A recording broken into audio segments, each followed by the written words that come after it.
Fala galera, aqui na área, seguindo aí com as nossas aulas de biologia molecular, hoje vamos falar sobre proteínas, os principais componentes orgânicos dos seres vivos.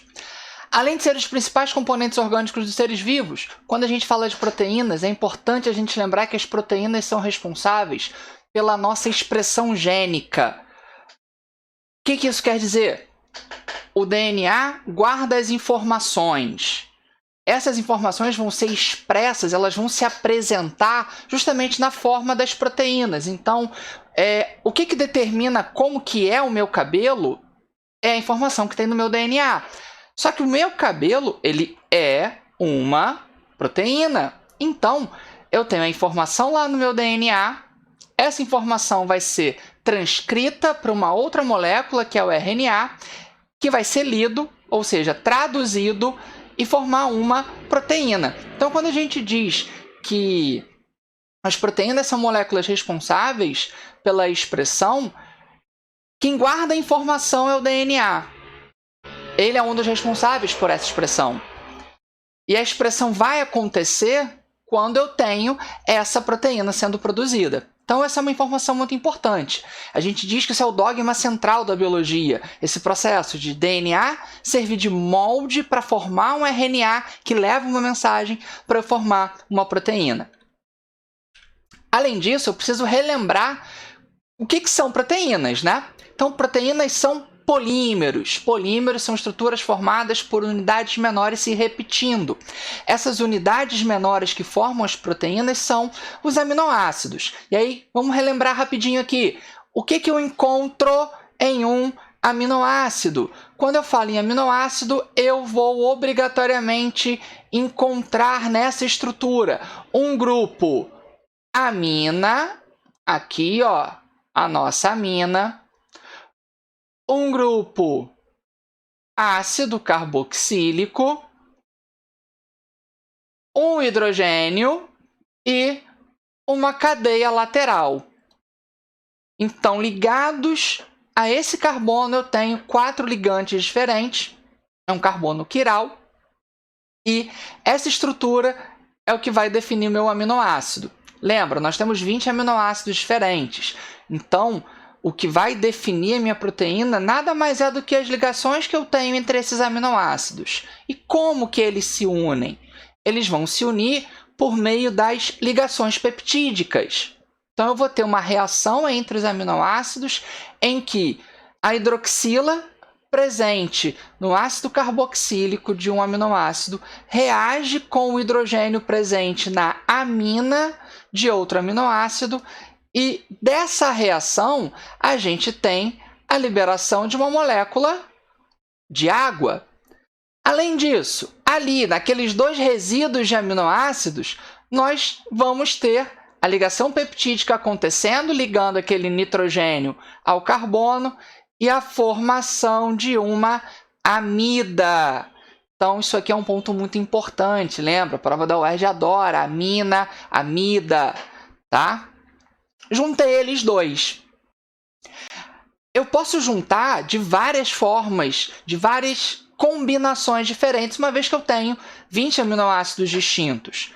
E aí a gente cai num ponto muito importante, que é entender as estruturas que eu tenho dentro de uma proteína. Proteínas vão apresentar a estrutura primária. A estrutura primária, ela nada mais é do que a sequência, a ordem que eu encontro desses aminoácidos ligados uns aos outros. Então, cada aminoácido vai... Lembra lá daquela informação que tem no DNA? Cada aminoácido vai ter uma posição específica para entrar. Essa ordem que os aminoácidos apresentam é o que a gente chama de estrutura primária. A estrutura primária é a mais importante, porque a estrutura primária determina quem é a minha proteína. A primária gera a secundária, que gera a terciária, e assim sucessivamente, tá bom? Se eu tiver uma mudança em um único aminoácido aí, se um aminoácido qualquer mudar, eu tenho uma proteína diferente sendo gerada. Como que eu posso ter uma mudança de um aminoácido? Simples, se eu tiver uma mudança lá no meu DNA. Lembra das mutações? Mutações nada mais são do que mudanças no DNA. Eu tenho uma mudança no DNA, a mudança do DNA gera um RNA diferente. Esse RNA diferente pode me ocasionar a mudança de um aminoácido na proteína. A gente tem uma alteração genética bem conhecida, que é a anemia falciforme. A anemia falciforme nada mais é do que a mudança de uma base nitrogenada na estrutura do DNA, que vai gerar um RNA diferente e que vai mudar uma única posição de aminoácido ali. Então, a gente tem a estrutura da hemoglobina normal aqui, e na substituição de um aminoácido, entrando a valina ali numa posição errada, ela fica com esse formato de foice, por isso a anemia falciforme. Mudei um aminoácido, mudei a estrutura primária. Além disso, lembra lá da aula de aminoácidos. Eu vou deixar um card aqui em algum lugar, que eu nunca sei onde que bota esse troço. Quando eu tenho esses aminoácidos interagindo entre si, eles vão se ligar por meio das ligações peptídicas, mas eles também vão interagir a partir de ligações de hidrogênio e também das pontes de sulfeto. Então, essa interação molecular que a gente tem dos aminoácidos vai ocasionar o que a gente chama de estrutura secundária. A estrutura secundária nada mais é, então, do que os arranjos que os aminoácidos vão ter a partir dessas ligações de hidrogênio, dessas pontes de sulfeto. E esses arranjos vão ocasionar a nossa estrutura terciária. E a estrutura terciária nada mais é do que a forma que essa proteína tem no espaço, tá bom? A forma é o que vai determinar a função. Então, eu poderia dizer para vocês que as duas mais importantes para a gente seriam a primária e a terciária. Porque a primária determinou quem é a proteína. A terciária determina a função. Só que a terciária é uma consequência da secundária, tá bom? E o que eu vou encontrar na secundária? Olhando aí para essa imagem, a gente vê que ela tem um formato de hélice, um formato em espiral. Então, ela pode se apresentar com duas conformações. Ou a conformação de alfa-hélice, aquela estrutura helicoidal que vai girando num eixo, ou então uma estrutura preguiada. Ela vai fazendo um formatozinho de zigue-zague. E isso não impede que eu tenha esses formatos juntos, tá bom? Isso é o que vai determinar aquela forma que a gente falou, beleza? E aí eu chego na estrutura quaternária, e a estrutura quaternária, quando eu olho para ela, o que eu vejo? Estruturas terciárias unidas. Então, obrigatoriamente, uma proteína tem estrutura primária, estrutura secundária, estrutura terciária. A estrutura quaternária, algumas proteínas mais complexas, como a hemoglobina, vão apresentar, mas obrigatoriamente todas terão a terciária, porque é a terciária que vai determinar aquela função que a gente falou. Na quaternária, eu só vou juntando esses bloquinhos, essas subunidades menores, tá? Agora, eu também posso classificar proteínas com relação à forma que ela tem. Eu posso ter proteínas chamadas de fibrosas, e fibrosas justamente por conta do formato, um formato de fibra, são proteínas mais alongadas. Ou eu posso ter também as proteínas globulares, que são proteínas mais compactadas, que vão ter esse formato mais arredondado. Isso tem relação direta com função delas, com o tipo de substâncias que elas podem estar interagindo.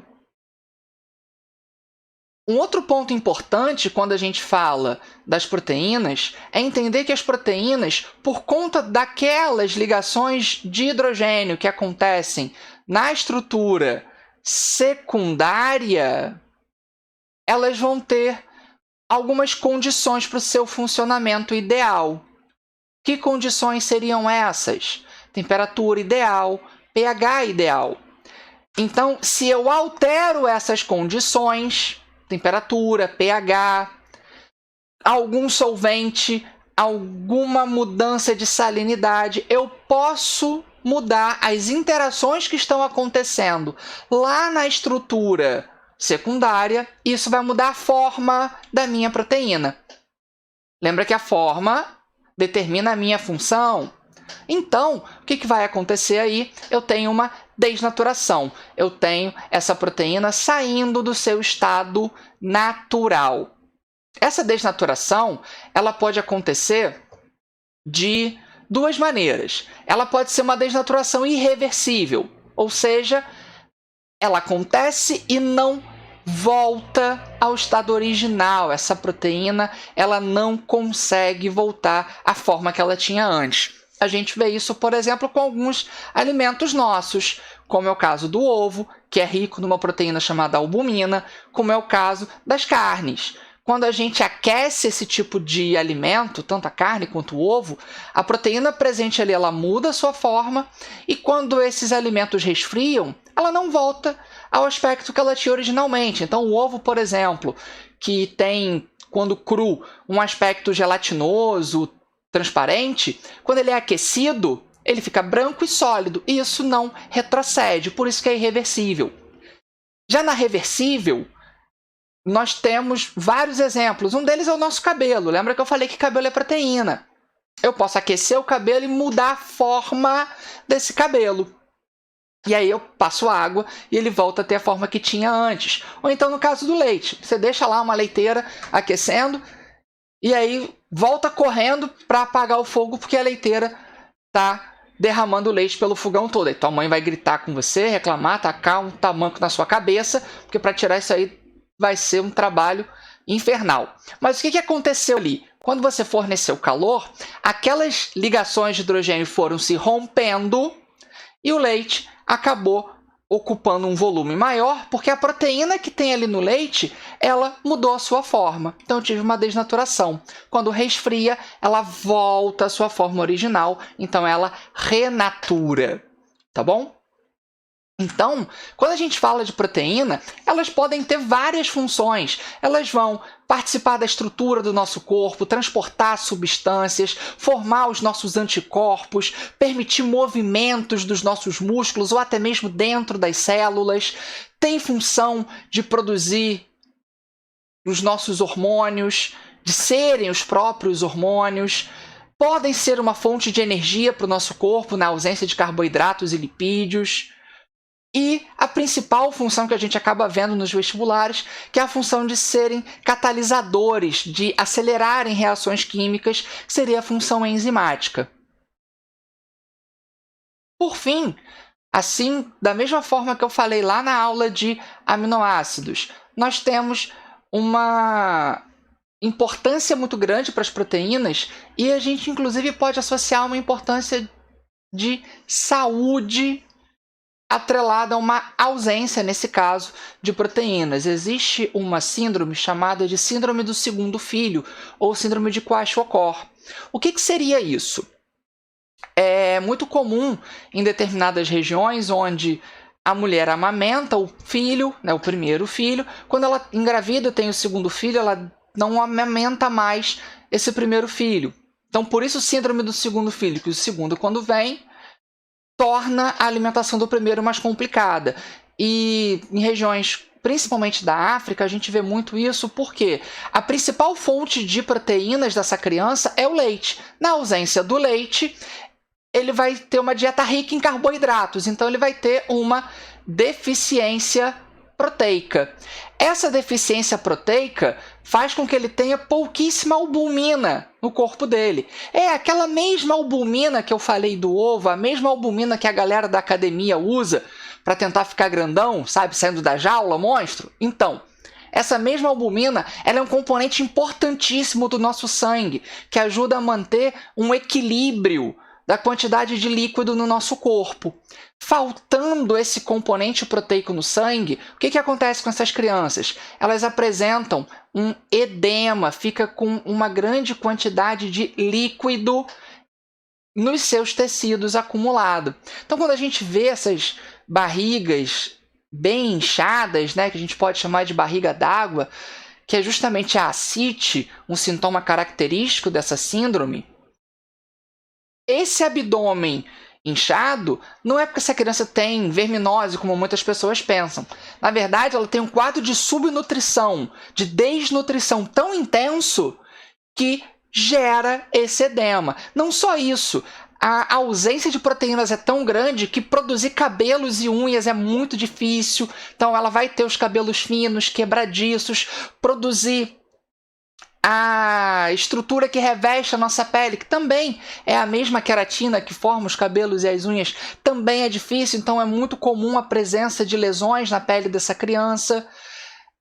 Produzir pigmentos também é muito complicado, então os cabelos normalmente têm uma coloração mais clara, avermelhado, porque tem uma dificuldade de produzir os pigmentos. Então também é um ponto bem legal da gente lembrar, de vez em quando aparece aí uma questão ou outra falando sobre essa síndrome, e é só associar. Deficiência de proteínas mexe na osmolaridade do sangue. Eu tenho menos albumina no meu sangue, tá bom?